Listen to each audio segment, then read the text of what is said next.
All right, guys, we are in Unit 7 over World War I. We're in Section 1 today, and we're going to focus today on trying to understand why World War I started, because it's a little bit more difficult than many of the other wars that we typically know about. So like World War II, it was one dictator or several dictators that were trying to push the limits, but this one was definitely a lot more complex as the buildup came. So let's get started. All right, so this is the acronym MAIN, M-A-I-N, that is going to help you understand really the four primary reasons that historians have came up with why World War I started. So the M represents militarism, A, alliances, I, imperialism, and N is nationalism. And so we're going to look at these four things as we move around today. We may skip around a little bit, and they may not go in this exact order, main, but we'll definitely cover everything. So by 1914, Europe had enjoyed really a century of relative peace. Idealists hoped for a permanent end to the issue of war. And international events such as the first modern Olympic Games happened in 1896. You had the first Universal Peace Conference in 1899. They were steps towards keeping the peace. Basically, they were trying to have this idea of like peace is our future, and we need to focus on that. But even though there was a focus on peace, there really wasn't peace. There was still tension. And so we're going to start with the A, with the alliances, because it's a little bit longer than the rest of them. And so a lot of the nations, even though they're promoting peace, aren't really fully engaged in peace. They don't feel peace the entire time. And so a lot of the nations began forming what was called alliances because they wanted to have protection, because they didn't trust their neighbor. And so you had some nations beginning to form these, but then the two major alliances that came about was the Triple Alliance and the Triple Entente. And this is really the two sides that you see in the war. So the Triple Alliance was Germany, Italy, Austria, Hungary, which is kind of in the middle of Europe. And then the Triple Entente is France, Great Britain, and Russia, which is kind of on the outside or surrounding the Triple Alliance. And so these two alliances end up becoming pretty key with why the war ended up becoming as big as it did, as quickly as it did. Now, you had a couple other really important small alliances, which was Great Britain and Belgium. Belgium is a very small nation.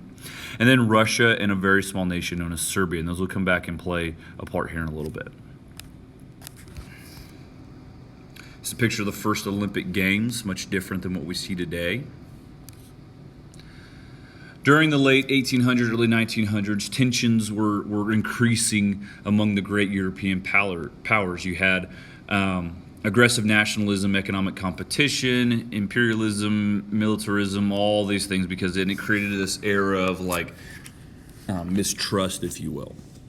And so we've talked about imperialism a little bit in here. Now, imperialism is like an economic rivalry. So basically, these countries they're in a different part of the world, but still rivals with one another. So, one of the main areas they were at was Africa.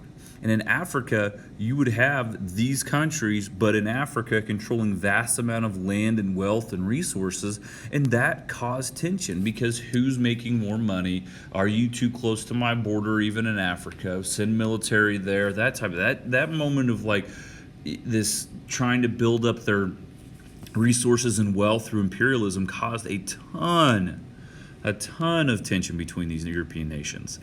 And then because of these new resources and because of this new wealth, you started having this moment where you see Europe become very militarized. And you have this, what I would call an arms race, where every country was taking this resource and wealth they were getting through imperialism and putting it towards what type of artillery can I make or get that has the biggest boom and kill the most people, the machine guns that shoot the most bullets, and so really trying to invest in ideas of how many people can they kill in the shortest amount of time. And so that also becomes an issue, because if your neighbor is starting to stockpile weapons left and right, as a country, you're looking at that going, well, if they want to try to invade me, I better have my weapons stockpiled. So it's just kind of a back and forth. Now, because of these two things, you also have what's called nationalism. And we think of nationalism as having patriotism or being patriotic. It's a little different.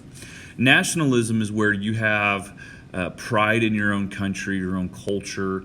So let's say you're Italian. You are proud of Italian music, Italian art, Italian food, all that stuff. And a little bit of nationalism isn't necessarily a bad thing.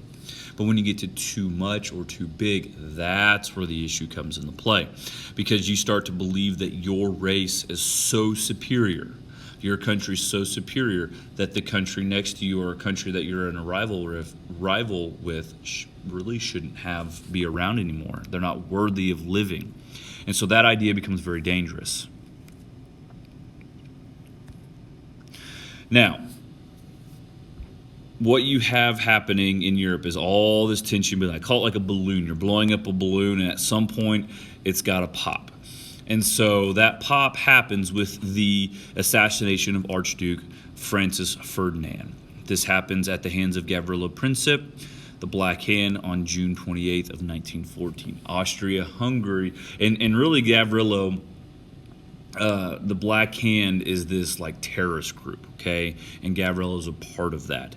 And they want to assassinate the Archduke because they're tired of Austria-Hungary controlling an area of the world that they're not the same culture. Okay, Gavrilo is more of a Russian background, whereas Austria-Hungary is more of a German background. They didn't like that, and so they wanted to assassinate him because they felt like that'd get their message across to maybe get them out of their country. They had ties to Serbia. And so what happens, because Ferdinand is Austrian and the Black Hand is connected to Serbia, Austria-Hungary declares war on Serbia. Now, remember those alliances, though. Because of those alliances, Serbia has an alliance with Russia. So Serbia is looking at Russia going, I need your help. So Russia comes into the war. Well, because Austria-Hungary has an alliance with Germany, they come into the war. But don't forget, Russia also has an alliance with France and Great Britain. So now they come into the war. And then don't forget that Germany and Austria-Hungary have an alliance with Italy. So they come into the war. So you see how people are being pulled in left and right? That is a huge part of that. This is a medal from that Serbian nationalist group. Now, the war between Austria and Serbia might have been another summer war like most European wars of the previous century. However, the carefully planned out alliances drew the powers into it. And so Russia and France support Serbia and they mobilize. Now, this is kind of an interesting move because Germany marches through Belgium, but Belgium's supposed to be neutral. And they have that little alliance with Great Britain. Great Britain was trying to stay out. But when they moved through, they knew they had to get involved.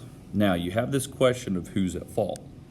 I suggest looking that up. See if you can research a little bit and come up with your own conclusion on that, because I do not want to tell you what I think. I want you to figure that out on your own, okay?